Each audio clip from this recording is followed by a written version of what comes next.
বিসমিল্লাহির রহমানির রহিম। আসসালামু আলাইকুম প্রিয় ভিউয়ার্স, আশা করি মহান আল্লাহর রহমতে যে যেখানে আছেন ভালো আছেন, সুস্থ আছেন।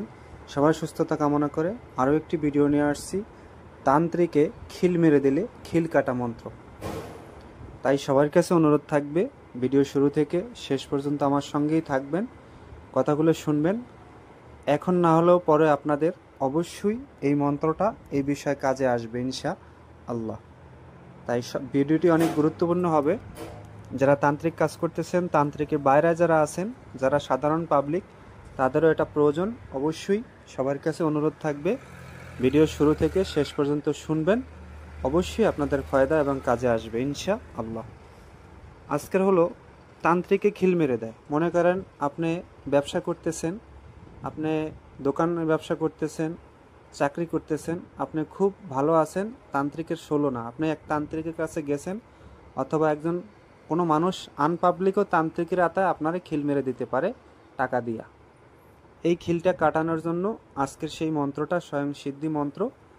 আপনি দেখে দেখে পড়ে কাজ করলে ইনশাল্লাহ কাজ হবে। নিয়মটা ভালো করে শুনবেন, নিয়ম না শুনলে কিন্তু কোনো ফায়দা আসবে না। তান্ত্রিকে খিল মেরলে আপনি বুঝবেন কিভাবে? আপনি আগে আপনার কাছে রুগী আসতে, এখন আসবে না। আগে আপনি একটা ঝাড়ফুঁক করতেন, একটা জিন ছাড়াতেন, পরি ছাড়াতেন, অথবা একটা কাজ করতেন, তাৎক্ষণিক হয়ে যেত, এখন হবে না। আগে ইনকাম করতেন, এখন হয় না। এখন আপনার ইনকামে ভাটি লেগে গেছে। তারপরে আগে আপনি খাবার অনেক খেতে পারতেন, ভাত সবজি এইটা সেইটা রুচি ছিল, এখন হবে না। মাথার চুল উঠে যাবে, তারপর মন মানসিকতা উষ্ণ খুষ্ক থাকবে।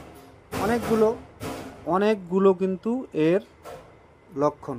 আর নিয়মটা ভালো করে শুনেন। এই মন্ত্র গঙ্গা জলে অথবা নদীর জল হোক, টিউবকলের জল হোক, এই মন্ত্র 7 বার প্রথমে পড়বেন, 21 বার পরে 21টি ফু দিয়ে আপনি পানিতে, সেই পানি 7 দিন খাবেন এবং 7 দিন গোসল করবেন।